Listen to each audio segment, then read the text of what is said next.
5,000 টেলিভিশনে একটা গান চলতেছে, একটা উলঙ্গ মহিলা নাচতেছে, একটা বাদ্যযন্ত্র টং টং টং টং টং টং করে বাজাইতেছে, একটা মহিলা তার শরীর নাড়াচ্ছে, চুল নাড়াচ্ছে, একটা ছেলে তার তালে তালে নাচতেছে।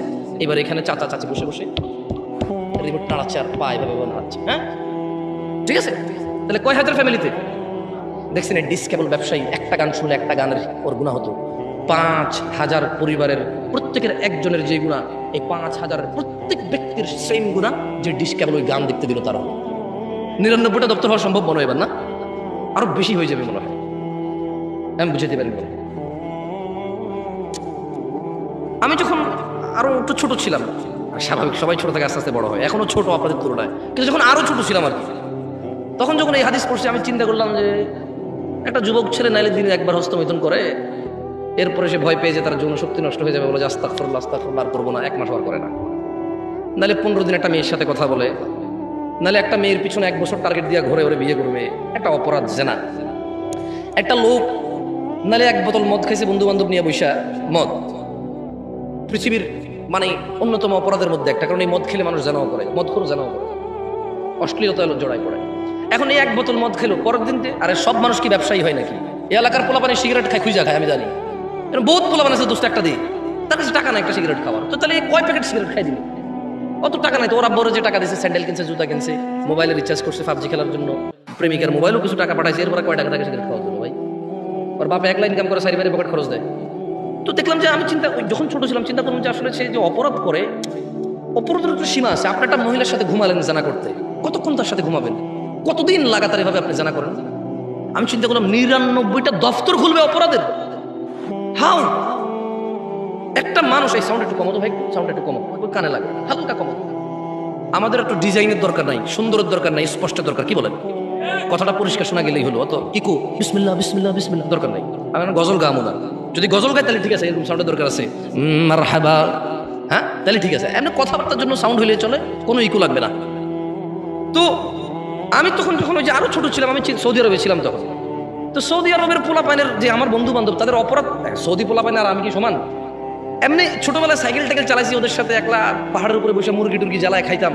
তো এদের অপরাধের মধ্যে দেখতাম যে গান শুনে 2-4টা গালাগালি করে, মাঝে মধ্যে 1-2টা সিগারেট খায়, এর বাহিরে ধরেন এইগুলো কমন অপরাধ আর কি। হ্যাঁ, এর মধ্যে ধরেন কতক্ষণ গান শুনে, কতক্ষণ আস্তাগফিরুল্লাহ আস্তাগফিরুল্লাহ, সৌদি পোলাপাইনের কথা বলতেছি। হ্যাঁ, ওই বন্ধুরা একটা ঠুস করে একটা গালি দিয়ে দিল, গালি দিয়ে বললো যে লা হাওলা ওয়ালা কুওয়াতা ইল্লা বিল্লাহ, সর তুই সর থাকলে গালাগালি হচ্ছে, মানে দেখতেছি ইনস্ট্যান্ট আবার সে আল্লাহর কাছে ক্ষমা চাচ্ছে, অপরাধ করতেছে। তো আমি যখন এই হাদিস পড়লাম যে একটা মানুষের সামনে আল্লাহ বিচারের মাঠে 99টা দফতর খুলবে, দফতর, শুধু এগুলো সব অপরাধ। তখন আমি চিন্তা করলাম, আচ্ছা এই সব অপরাধ একটা লোক 60 বছর বাচ্চা, এত দফতর হবে কিভাবে? ছোট মানুষ না? যেমন আপনি ছোটবেলায় মনে আছে কিনা, আপনার আম্মা আপনাকে গল্প শোনাইতো, তুই যে আম্মুর কথা শুনোস না, আম্মু মরে গেলে তোরা আরেক বিবাহ করলে, সৎমা আসলে কথা না শুনলে তখন কি করবি, এরকম শুনাইছে না? আপনি তখন চিন্তা করতেন যে আইরি আমি ওই যে ড্যাঙ্গার ভিতরে বাগানে পায়খানা করতে যাবো, কিভাবে জিনবুত আছে আমার আম্মা মরে গেলে, কার নিয়ে ঘুমাবো, এরকম চিন্তা করে নাই কেউ এখানে? আমার আম্মা যখন আমাকে এরকম শুনাইতো, আমি চিন্তা করতাম আম্মা মরে গেলে আবার কার সাথে ঘুমাবো? ছোট ছিলাম তো, সত্যি বলছি, আপনাদের এরকম হয় নাই? হয় না এরকম আপনাদের? তো ওই ছোট মানুষ তো ছোট চিন্তা। এখন কি আর কেউ এরকম মনে করে মা মরে গেলে কার সাথে থাকবে, কাকে মা ডাকবে? কেউ মনে করে না, কেউ এরকম ফিল করে না তার মা বাপকে। একটু যখন নিজে নিজে খেতে পারে, নিজে নিজে হাঁটতে পারে, 4টা বন্ধু আছে, 5টা বান্ধবী আছে, চাকরি আছে, ব্যবসা আছে, বাণিজ্য আছে, টাকা আছে, বউ আছে, ছেলে মেয়ে আছে, এখন আর কেউ মা বাপ মরে গেলে কি আর বাঁচলেই? ছোটবেলা যে ফিলিংস ছিল, আমার মা মরে গেলে আমার কার সাথে থাকবো, ওই ফিলিংসটা মানুষ হারাই ফেলে। তো আমি ছোটবেলায় চিন্তা করলাম যে 99টা দফতর কিভাবে। তো যখন আমি বাংলাদেশে এলাম, অথবা যখন আরো একটু বড় হলাম, সৌদি আরবে কিন্তু ডিশ আছে, এবার বড় বড় এভাবে ছাতা লাগায়, হাজার হাজার চ্যানেল থাকে। এবার আমি চিন্তা করলাম, আচ্ছা রে, তবে ওখানে জানতাম যে এগুলো ইহুদি নাসারাদের টেকনোলজি, মুসলমানরা অন্যায়গুলা করে, যারা কাজগুলা করে তারা হয়তো হিন্দু টিন্দু বুদ্ধ মুসলমান, ওদের এত হালাল হারাম কি? আপনার জন্য না শুকুর, হারামের জন্য কি হালাল হারাম? এটা তোর জন্য খাবার, বুঝতে পারি নাই মনে হয় আমি। আপনি পরনিন্দা করলে এটা আপনার জন্য না গীবত। অনেকের জন্য তো এই মাসলা মাসাইলই নাই ওর দিনের মধ্যে, যেটা কি মাসলা কি মাসাইল, ঠিক না? তো আমি যখন এখানে আসলাম, আমি দেখলাম যে হ্যাঁ, আমার গ্রামে আমার আপন কাজিন ব্রাদাররা বা আড়াতো পাড়াতো ভাতিজা, ওরা বললো কি ডিশ ব্যবসা নিয়ে আসবে। আমি বললাম যে ভাতিজা, ডিশ ব্যবসা করবি, যত মানুষের সিনেমা দেখবে, ওর একক ব্যক্তিগুণা, কিন্তু এই যে তুই যেটা দেখাচ্ছিস তোর সেম গুণাটা আসবে, তো তোর তো এটা অনেক পাপ হয়ে যাবে। পুরো গ্রামে প্রায় এই পুরো আশপাশে 4-5টা, পুরো ইউনিয়নে 27টা গ্রাম, তুই যদি একলা এগুলো ডিশের সার্ভিস এগুলো দেস, যত মানুষে গান শুনবে, সিনেমা দেখবে, তোর উপরে তো গুণা আসবে। সামান্য কয় টাকার জন্য এত গুণা কিভাবে তুই এটা পরে আল্লাহকে রিপে করবি?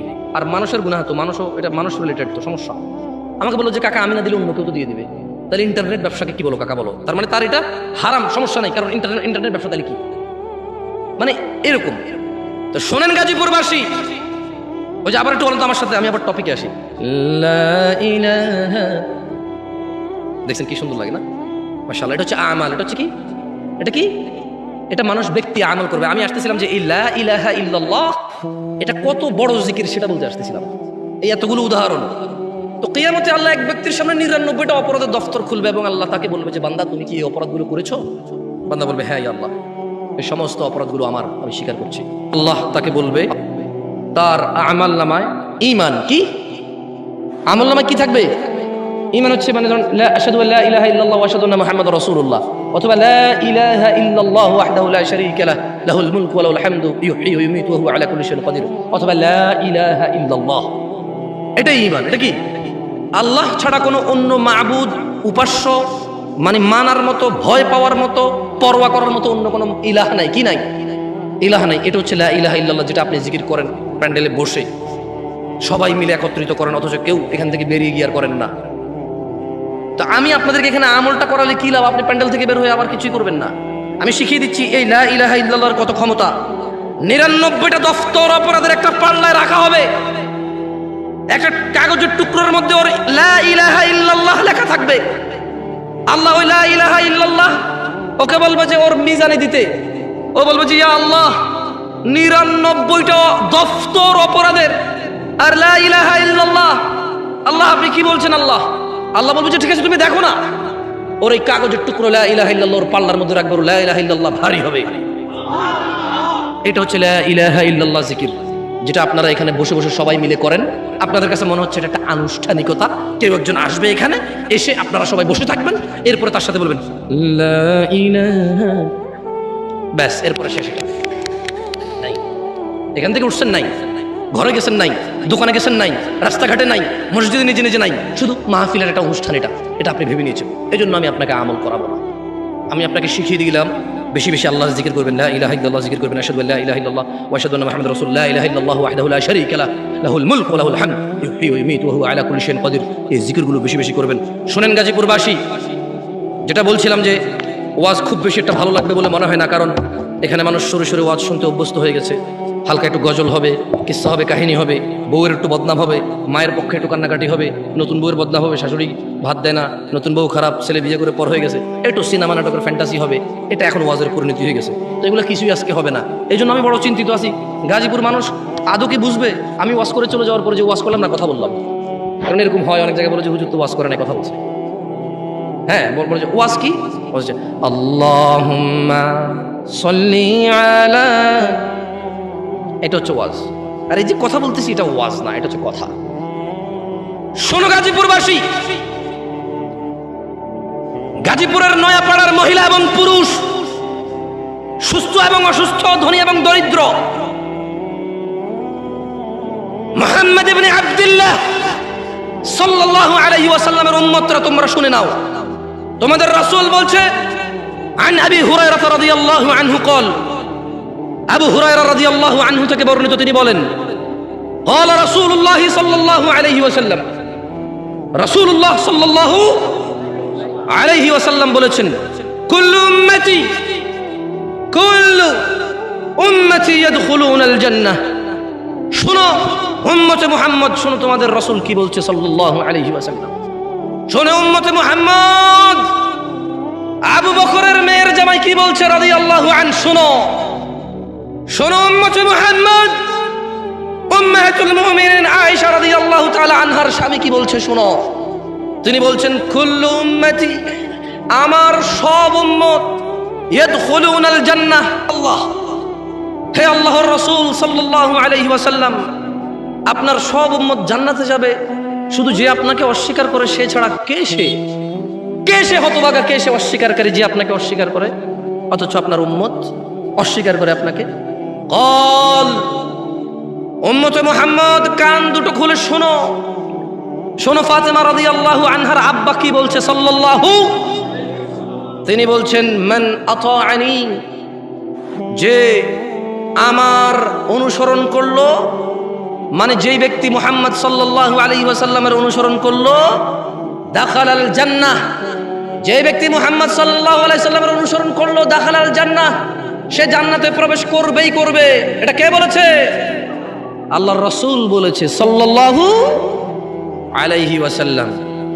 তারপর আল্লাহর নবী বললেন, ওয়ামান আসানি, আর যেই ব্যক্তি আমার অবাধ্য হয়, যাকে দাড়ি রাখতে বলেছি রাখে না, টাকনুর নিচে প্যান্ট রাখতে নিষেধ করেছি মানে না, যাকে বলেছি বাবা মায়ের সাথে ভালো ব্যবহার করো সে আমার কথা মানে না, যাকে বলেছি 5 ওয়াক্ত 17 রাকাত নামাজ পড়োই পড়ো নালে মুসলিম থাকবা না সে পরোয়া করে না, যাকে বলেছি তোমার হালাল থেকে খাও, হালাল থেকে উপভোগ করো, যাকে বলেছি মেয়ের কাছে যেও না বিবাহ ছাড়া, বলেছি কোনো মহিলার সাথে কথা বলিও না অপ্রয়োজনে প্রয়োজন ছাড়া, যে এগুলো মানে না, ওয়ামান আসানি, শুনে নাও আমার সাহাবারা, যেই ব্যক্তি আমি মুহাম্মদের অবাধ্য করলো, যেই ব্যক্তি আমার অবাধ্য হলো, বলেছি সলাতে আসতে, যাকাত দিতে, হজ করতে, সৎ ব্যবহার করতে, জমিনে নম্র এবং ভদ্রভাবে চলতে, বলেছি কোরআনুল কারীমের শিক্ষায় নিজেকে শিক্ষিত করতে, বলেছি আল্লাহ ভীরু হতে, বলেছি আল্লাহ যা পছন্দ করে তা পছন্দ করো, আঁকড়ে ধরো, বলেছি আল্লাহ যা অপছন্দ করে তা বর্জন করো, ঘৃণা করো, যে এগুলোর পরোয়া করেনি, ওয়ামান আসানি, যে আমি মুহাম্মদের অবাধ্য হলো, শুধু সুন্নত মনে করে অবাধ্য হয়ে গেছে, মানে আল্লাহ নবী বলছে রাখো, ও বলেছে সুন্নত, আল্লাহ নবী বলছে করো, ও বলেছে সুন্নত, না থাকে সুন্নত। ইন্না লিল্লাহি ওয়া ইন্না ইলাইহি রাজিউন। আল্লাহ নবী বলছে ওয়ামান আসানি, যে আমি মুহাম্মদের অবাধ্য হলো, ফাকাদ আবা, সেই লোকই আমাকে অস্বীকার করলো যে আমার অবাধ্য হলো। রাসূল সাল্লাল্লাহু আলাইহি সাল্লাম বলেছে সল্লু, নামাজ পড়ো, কামা রাআইতুমুনি উসাল্লি, যেভাবে আমি মুহাম্মদকে নামাজ পড়তে দেখো। সাল্লাল্লাহু, আমরা বিভিন্ন বিভক্ত করে ফেলেছি নামাজকে এবং বলেছি সব ঠিক সব ঠিক সব ঠিক, এ হলুদ সব তরকারিতে লাগে, ইসলাম নাকি হলুদ সব জায়গায় লাগে। ইন্না লিল্লাহি ওয়া ইন্না ইলাইহি রাজিউন। এই সাউন্ডে কি কোনো ভাবে সম্ভব না বন্ধ করা, না বিরক্ত করে, মানে কনসেন্ট্রেশনটা একটু নষ্ট। আউযু বিল্লাহি মিনাশ শাইতানির রাজিম। সবাই মিলে আল্লাহুম্মা সাল্লি আলা মুহাম্মদ, আল্লাহুম্মা সাল্লি আলা মুহাম্মদ, আল্লাহুম্মা সাল্লি আলা মুহাম্মদ। আরে কিপটামি করেন না, আল্লাহ নবী বলছে একবার দুরূদ পড়লে 10 বার নেকি হয়, 10টা রহমত নাযিল হয়। তো কিপটামি করেন না, পড়বেন। হাঁটতে উঠতে বসতে যখনই মনে হবে যে একটু অসুবিধা আছেন, খালি ইস্তেগফার করবেন না, দুরূদ পড়বেন, আল্লাহকে ডাকবেন। ওয়াল্লাহি আপনার প্রয়োজন উনি জানে কি না? জানে, একবার পুরো যত প্রয়োজন আছে সব জানে। কি বলেন, আসলে কি? লা ইলাহা ইল্লাল্লাহ, মনের খবরও জানে। তারপর কালকে যে প্রয়োজন হবে সেটা আপনি জানেন না, ওটাও জানে। তাহলে বলেন লা ইলাহা ইল্লাল্লাহ, সুবহানা, তিনি পবিত্র। তিনি কি পবিত্র? শুনুন, গাজীপুরবাসী, নয়াপাড়ার মানুষ, তাহলে যেই ব্যক্তি আল্লাহর রাসূলকে অনুসরণ করে সে কোথায় যাবে? আর আল্লাহর রাসূলকে অস্বীকার করে কিভাবে? যে অবাধ্য হয়, যে কি হয়? অবাধ্য হয়। গাজীপুরবাসী, নূহ আলাইহিস সালামের দাওয়াতের কথা মনে পড়ে যায় যখন এখন তোমাদেরকে দাওয়াত দিতে এসেছি। জেনে নিও, নূহ আলাইহিস সালাম, যার কথা তোমাদেরকে বলেছি যে 950 বছর শুধু দাওয়াত দিয়েছে, কি দিয়েছে জানো? এই যে আমরা জানায় লিপ্ত, মদে লিপ্ত, সুদে লিপ্ত, তাও সবাই জানা করে না, সবাই মদ খায় না, সবাই সব অপরাধে মারামারিতে লিপ্ত নয়, কিন্তু হারাম উপার্জন, এদেশে মানুষ মনে করে শুকর খাওয়া হারাম। কি মনে করে? কি মনে করে? শুকর খাওয়া কি মনে করে? কিন্তু অবৈধ টাকা দিয়ে হজ করে জমজমের পানি খাওয়া হচ্ছে হারাম, এটা মনে করে না। বুঝাইতে পারিনি মনে হয়, ও মনে করে জমজমের পানি কে রে হারাম হবে কে? বুঝাইতে পারিনি। আচ্ছা শুনেন, আমরা শুকর কি জন্য খাই না? কি এটা হারাম এই জন্য নাকি মনে মনে চায় না তাই? কোনটা? এই সবাই কথা বলিয়েন, বুঝছেন, অসুবিধা নাই তো। শুকর হারাম তাই খাই না, তাহলে সিগারেট কেন খাই? ওইটা হালাল। কি গন, শুকর খান না কোন করলেন যে হারাম, শুকর খান না তাই? আমি আপনারা একবার একরকম কথা বলেন, এই জন্য আসলে মজা নাই।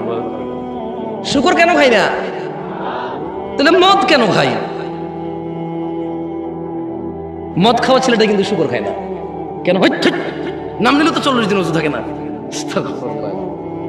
আমি গেছি এক জায়গায়, তো চট্টগ্রাম, আমি তো থাকি চট্টগ্রাম, বুঝছেন, ভেরি ডেঞ্জারাস এরিয়া।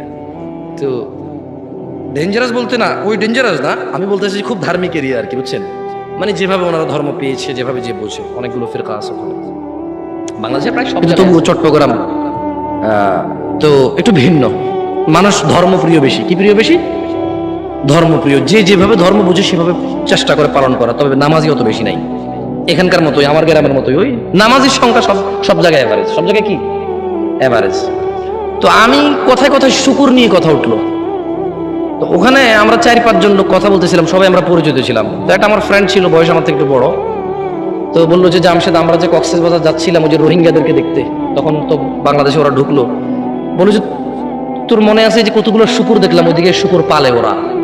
এখন পাশের জন্য বলতেছে যে তুই এমন জিনিসের নাম নিছিস, 40 দিন তো এবারে অজুই থাকবে না। কয়দিন? তা আমি বললাম যে 40 দিন অজু থাকবে না কেমনে? শুকুরের নাম নিলে 40 দিন অজু থাকে, আপনি জানেন না? বললাম তো কেমনে কি কোন কোরআনের মধ্যে তো আল্লাহ শুকুর শুকুর করে দিল। সূরা মায়েদায় শুকুরের কথা, শুকুরকে শুকুরই বলছে, অন্য কিছু বলে নাই। শুকুরকে শুটকি বলে নাই, ছাগল বলে নাই, শুকুরই বলছে কোরআনে। তাহলে কোরআনে হাফেজ যখন তারাবি পড়ে, খতমে তারাবি পড়ে, এ কি সূরা মায়েদা পড়ে না? আমি ওরা জিজ্ঞেসি, যখন হাফেজ তারাবি পড়ে, খতমে তারাবি পড়ে, সূরা মায়েদা পড়ে কিনা? কয় পড়ে। আমি বললাম তো সূরা মায়েদা পড়লে তো সে খিনজিরও বলে, শুকুরের কথাও বলে। তো তার নামাজই অজু শেষ হয়ে গেছে, 40 দিনে তার অজুই থাকবে না, এবার তারাবি পড়াবে কিন্তু সে। বুঝছেন ইসলামকে কিভাবে জানে এখানে মানুষ? হাসতেছেন আপনারা, দুঃখ লাগে না? আমি খুব দুঃখ পাইছি যে উনি বলতেছে কেন জামশেদ আপনি জানেন না? শুকুরের নামে তো 40 দিন এই নামা মানে অজুই থাকে না। আল্লাহু আকবার। শোনেন, গাজীপুরবাসী ভালো হবেন, তাহলে কখন ভালো হবেন সেই সীমাটা বলে দিচ্ছি। আউযু বিল্লাহি মিনাশ শাইতানির রাজীম। বিসমিল্লাহির রহমানির রহিম। إنا أرسلنا نوحا إلى قومه أن أنذر قومك من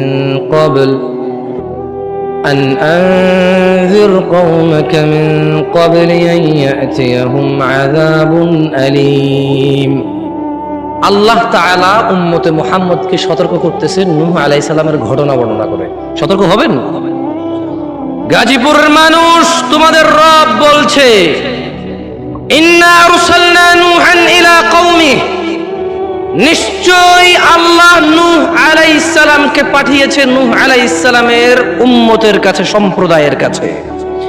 আন আনযির কওমাকা মিন ক্বাবলি আন ইয়াতিয়াহুম আযাবুন আলীম। আল্লাহ নূহ আলাইহিস সালামকে বলেছে, নূহ তুমি তোমার সম্প্রদায়কে সতর্ক করো, আল্লাহর কাছ থেকে ধ্বংস, বিপদ, আযাব আসার আগে সতর্ক করো। তাহলে সতর্ক কখন হতে হবে? সতর্ক কখন হতে হবে? বিপদ আসলে সতর্ক হয়ে আর লাভ। আল্লাহ তাআলা নূহ আলাইহিস সালামকে পাঠিয়ে বলছেন, নিশ্চয়ই আমরা নূহকে পাঠিয়েছিলাম তার জাতির কাছে